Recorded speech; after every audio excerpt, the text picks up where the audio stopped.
So ngayon guys, kakagising ko lang. Medyo tinanghali na ako ng gising. At ngayon, naisipan kong magpagupit. Dahil mukhang tito na ako sa buhok ko. Ayan, tinignan ko muna yung panahon. Ayan, okay naman ang ating weather. Wala namang ulan, wala namang kidlat, walang masyadong hangin. Ayan.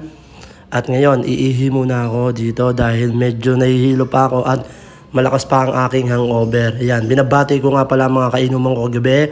Indio Navarro, Jello Baligtad ang apelido, Carlo Balenja, ayan. Happy anniversary sa inyo mga tol.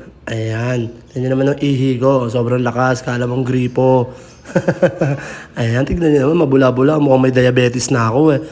At ngayon nga, papunta na tayo sa ating motor. Yan, guys, ang pangalan nga pala ng motor ko ay Natoy. Yan, napakasipag niyang motor na yan. Never akong pinahiya niyan. Kahit saan ako magpunta, ayan, medyo madumi na siya eh, pero okay lang yan. Kaya tara na, let's go, painitin na natin to. So ngayon guys, ang ipapagupit natin ngayon ay bawas-bawas lang sa gilid. Ayan, bawas-bawas lang. Tingnan naman itsura ko dyan guys, oh.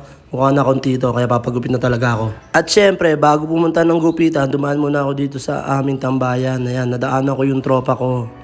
Ayan, mukhang sumisipat to guys eh. Mukhang busy eh, di ako pinansin eh. Oh.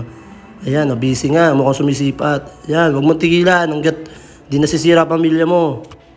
At syempre sa mga kaibigan ko na tumatakbo ngayong eleksyon, dito na kayo magpagawa ng tarpaulin nyo dyan sa AA Digital. Yan. Kahit pagtapos na ng eleksyon ng bayad, papayag yan. Kaya pagawa na.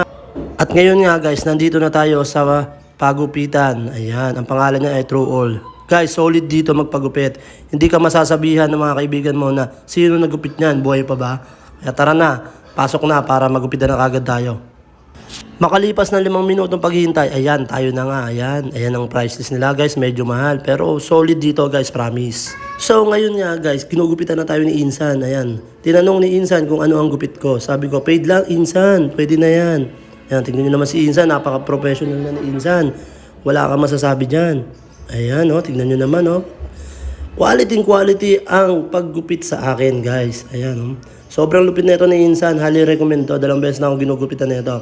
May tips sa akin ito mamaya. 10. Madali sa akin ito.